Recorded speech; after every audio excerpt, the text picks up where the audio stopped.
Orion's Revelations original story, I told her. You drive me crazy.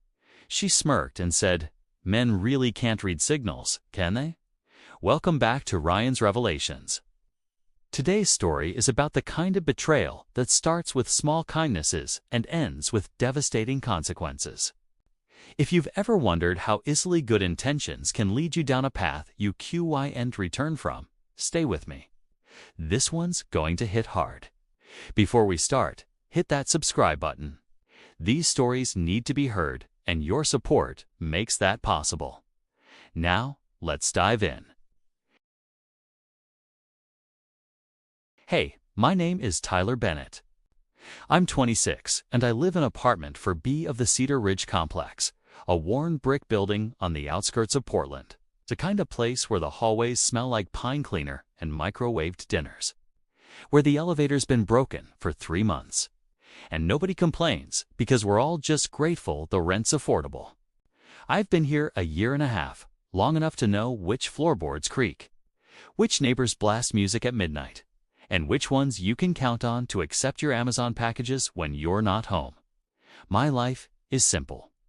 I work from home as a freelance web developer, most days spent in my apartment, hunched over my laptop. Lines of code filling my screen while I drain endless cups of coffee. I order Chinese from the same place every Thursday, do laundry every Sunday morning when the machines are free, run a loop around the neighborhood park when guilt catches up with me. Simple, predictable, safe. Lonely, if I'm being honest, but safe. It was a Tuesday in late September when everything changed. I was coming back from the corner store, bag of groceries in hand, when I heard the crash.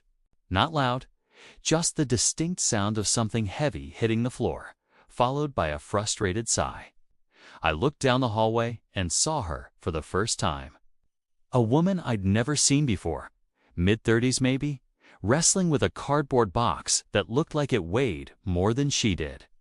Her auburn hair was pulled back in a ponytail, a few strands loose and sticking to her forehead with sweat. She wore gray yoga pants and an oversized flannel shirt, sleeves rolled up, and she had this determined look on her face like she'd been at this for hours. The box had kitchen stuff scrawled on the side in black marker. She'd managed to get it halfway out of apartment for C, right across the hall from mine. But it was stuck in the doorway, wedged at an angle. I hesitated. My instinct was to keep walking, mind my own business, the default mode I'd operated in for most of my life. But then she tried lifting it again. The box shifted, and I heard something inside break with a distinct crack. She muttered something under her breath that made me stop. Need some help? I called out, setting my grocery bag down. She looked up, startled, then smiled. It was a tired smile, but genuine, reaching her eyes. They were hazel, I noticed, with little flecks of gold that caught the hallway light. You sure? She asked. It's heavier than it looks. I've got time, I said, walking over. We grabbed opposite ends of the box. She was right. It was heavier than it looked, awkward and unbalanced. We maneuvered it through the doorway into her apartment and set it down near a half-assembled bookshelf. Her apartment was a mirror image of mine, but felt completely different. Warmer somehow, even though it was mostly empty. A few boxes stacked against the walls, a couch covered in bubble wrap, moving blankets on the floor. But there were already touches of personality.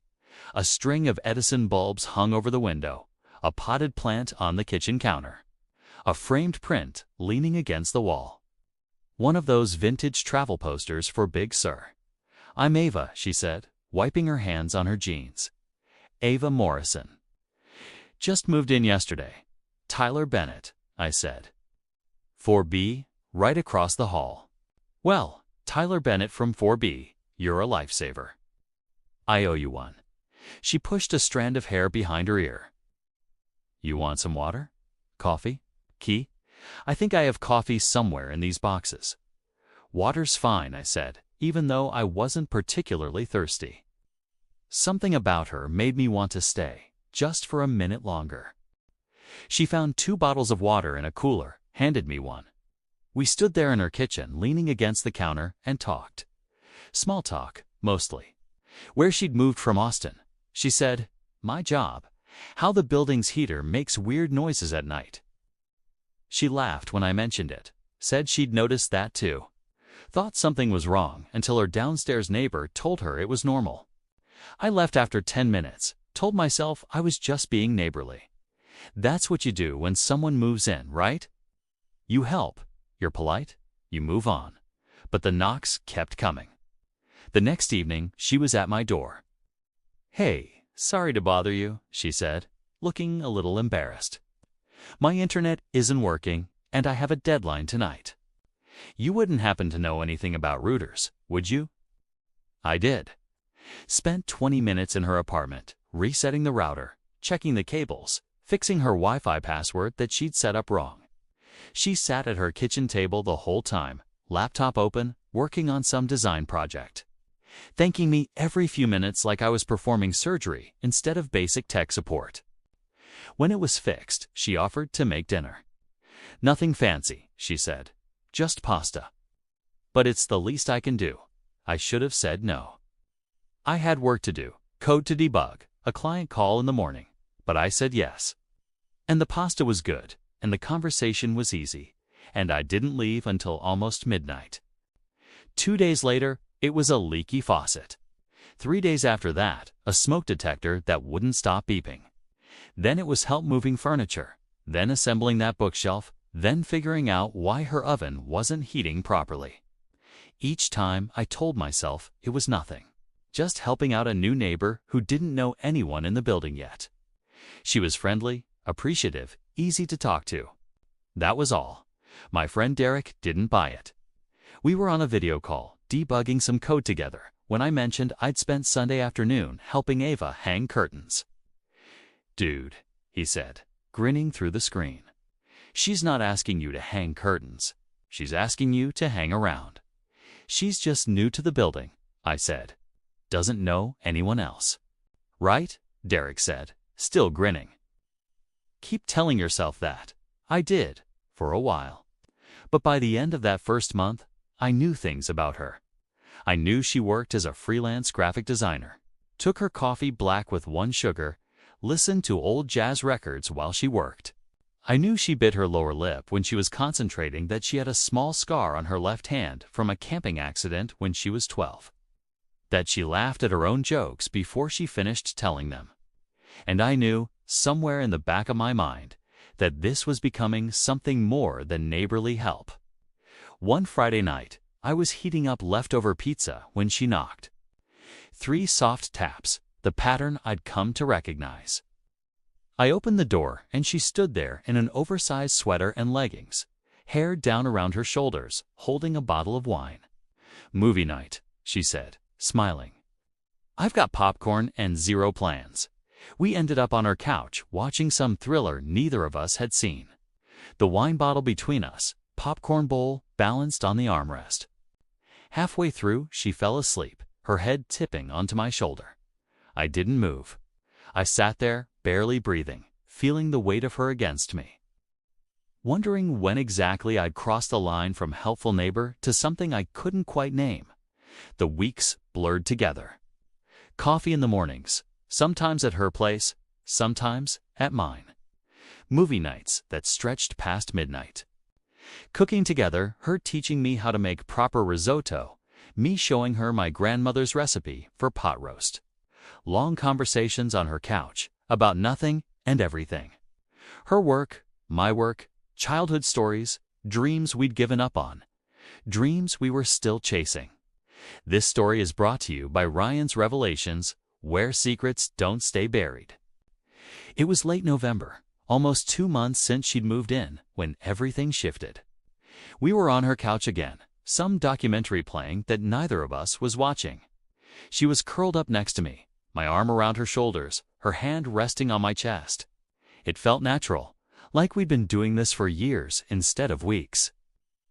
"Tyler," she said softly, not looking at me. "Can I tell you something?" "Always," I said. She was quiet for a long moment, her fingers tracing absent patterns on my shirt. "I wasn't completely honest with you about why I moved here." My chest tightened. "Okay, I needed to get away from Austin, from my life there. It was complicated. Complicated how? She sat up, pulled away from me, tucked her legs under her. Her eyes wouldn't meet mine. "I'm married, Tyler." The words hung in the air between us, heavy and sharp. I felt like I'd been punched. "You've single quotes, what? Ah! Married," she repeated, her voice barely above a whisper. "His name is David. We've been married for 8 years. I stood up, needed space, needed air. "Why didn't you tell me?" "Because I knew if I did, you'd stop. You'd stop helping me, stop talking to me, stop being ... double quotes." She trailed off, finally looked at me. Her eyes were wet. "Stop being the one good thing that's happened to me in years. Ava, this is ... I ran my hand through my hair, couldn't find words. "This is really messed up. I know." She stood too, took a step toward me. "I know it is. But David and I, we're not. It's not a real marriage anymore. We haven't been happy in years. We're basically roommates who share a last name." "Then why are you still married?" "'Cause it's complicated. There's the house, there's shared finances, there's his family who adores me. There's the fact that he's not a bad person, he's just not the right person. And I've been trying to figure out how to leave without destroying everything. And then I moved here to give us space to figure things out. And then I met you." I shook my head. "You should have told me. From the beginning. Would you have helped me carry that box if you knew?" "I don't know. Probably not." "Exactly." She wiped at her eyes. "And I would have lost the one person who makes me feel like myself again." I wanted to be angry. I should have been angry. But looking at her, seeing the pain in her eyes, I just felt tired. Where is he now?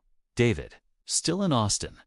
Working. He doesn't even know I'm really thinking about leaving him. He thinks this is just a temporary work thing, that I'll be back in a few months, and are you going back? She looked at me for a long moment. "I don't know. Before I met you? Maybe. Now ... She stepped closer. "Tyler, I know this is wrong. I know I should have told you sooner. But what we have, it's real. It's more real than anything I've had with David in years. Ava, you're married. That doesn't just go away because you moved to a different city. I know." She was right in front of me now. It's close enough that I could smell her perfume, something light and floral. "But I'm here. With you. And I haven't felt this alive in so long. I should have walked out. Should have gone back to my apartment, locked the door, cut ties. But I didn't, because she was right. What we had felt real. Felt like something I'd been looking for without knowing it. "This is a mistake," I said, but I didn't move away. Probably she agreed, and then she kissed me. Everything after that was a blur.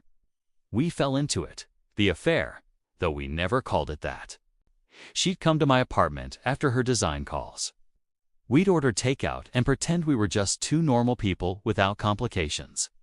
We'd talk about the future in vague, careful terms, never quite saying what we both knew, that we wanted one together, but didn't know how to make it real. She told me more about David over those next few months. How they'd met in college, got married too young, grew in different directions. How he worked all the time, barely noticed when she was there or gone. How they hadn't been intimate in over a year, slept in separate rooms, lived parallel lives. "I'm going to leave him," she said one night, lying in my bed, her head on my chest. "I just need to figure out how. How to do it without hurting him more than necessary." "When?" I asked. "Soon, after the holidays, maybe." I don't want to ruin Christmas for his family. I wanted to believe her. I needed to believe her. But months passed, and she was still married, still making excuses, still saying soon. Ryan's Revelations reminds you, some lines once crossed can never be uncrossed. It all fell apart on a Thursday in March, 6 months after she'd moved in. I was working at my desk when I heard voices in the hallway. Loud voices, angry voices. I opened my door and saw him. A man I'd never met, but somehow recognized. Mid-30s, brown hair, wearing an expensive suit like he'd just come from work. He was standing outside Ava's door, his hand raised to knock again, his face red with anger. "Ava!" he shouted. "I know you're in there. Open the damn door." She opened it. I saw her face, pale, terrified. "David, what are you doing here? What am I doing here?" He laughed, bitter and sharp. "What are you doing here? I've been calling you for days. Your phone goes straight to voicemail. Your friend Jessica finally told me where you've really been. David, please, let's go inside." "No?" He looked down the hallway, saw me standing there. His eyes narrowed. "Is this him? The reason you've been avoiding me for 6 months?" "I don't know what you're talking about," Ava said, but her voice shook. He pulled out his phone, held it up. "Hide up high, Ava. Got photos? You and him." He pointed at me, coming and going from each other's apartments. Holding hands in the parking lot, kissing at some restaurant downtown. My stomach dropped. I felt like the floor had disappeared beneath me. "Who the hell are you?" David said, walking toward me. "David, don't," Ava said, but he ignored her. He stopped right in front of me, close enough that I could see the veins in his neck, the rage in his eyes. "Did you know she was married?" I should have lied, should have said no, played dumb, protected myself. But I couldn't.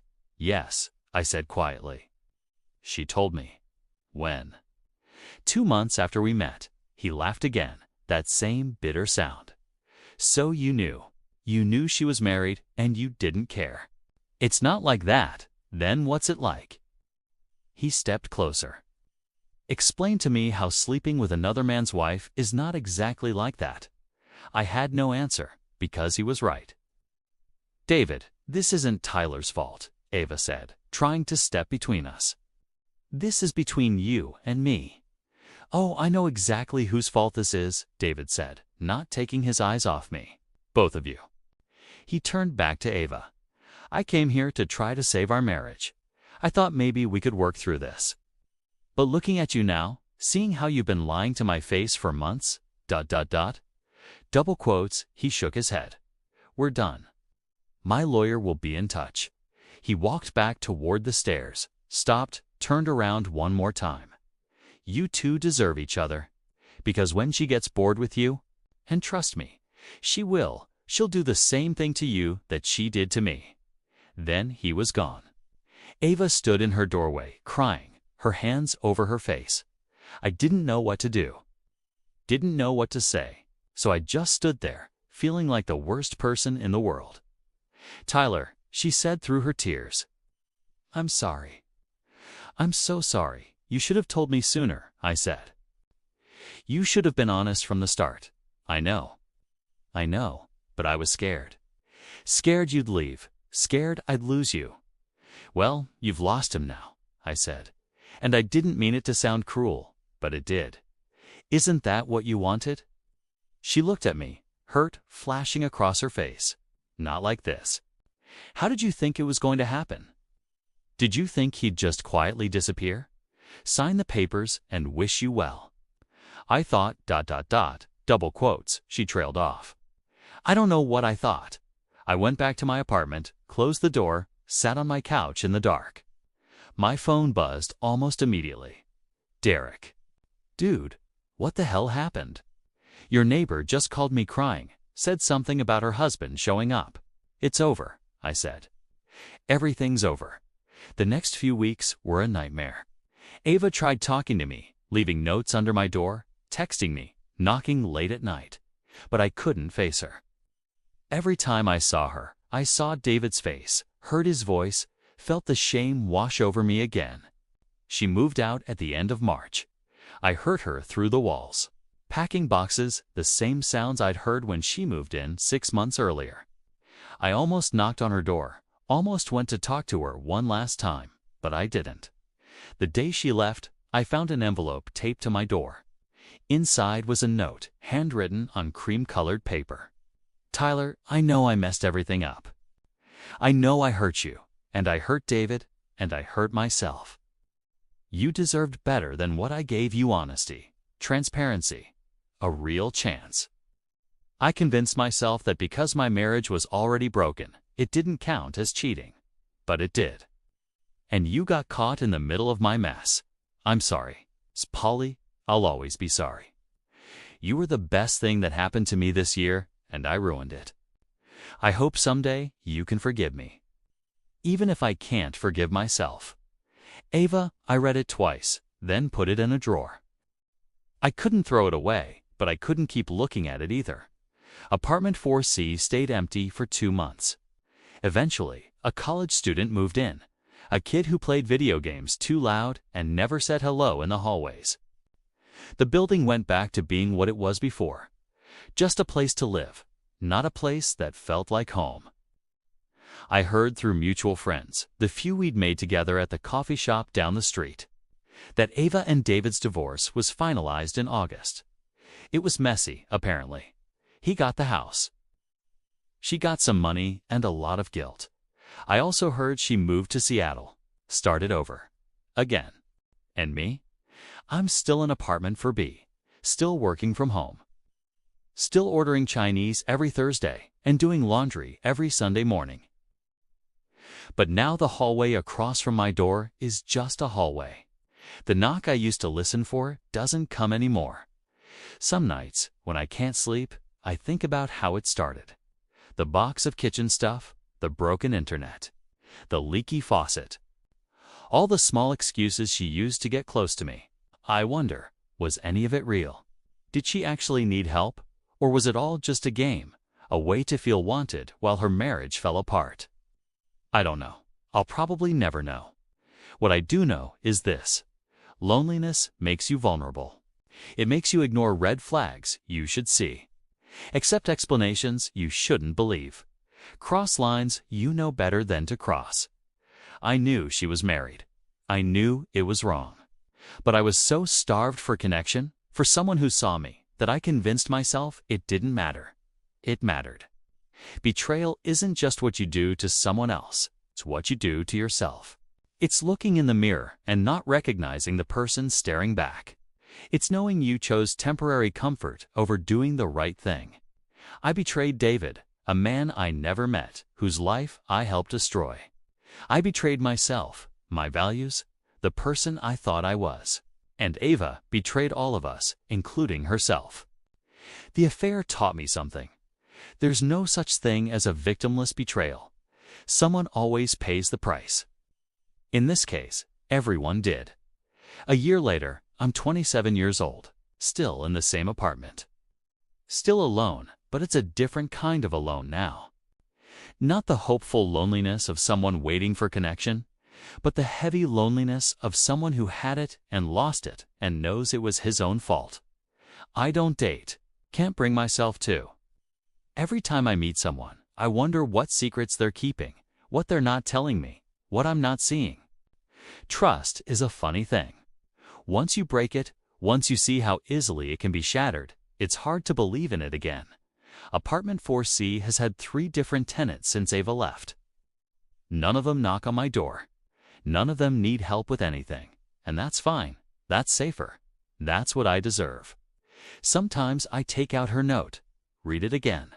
You were the best thing that happened to me this year. But I wasn't enough to make her be honest. Wasn't enough to make her do the right thing before everything exploded. And maybe that's the hardest part. Not that she lied, but that even her truth was a lie. She said she was leaving him. Said she was going to do it right, but she never did. She just let it all fall apart and blamed it on bad timing.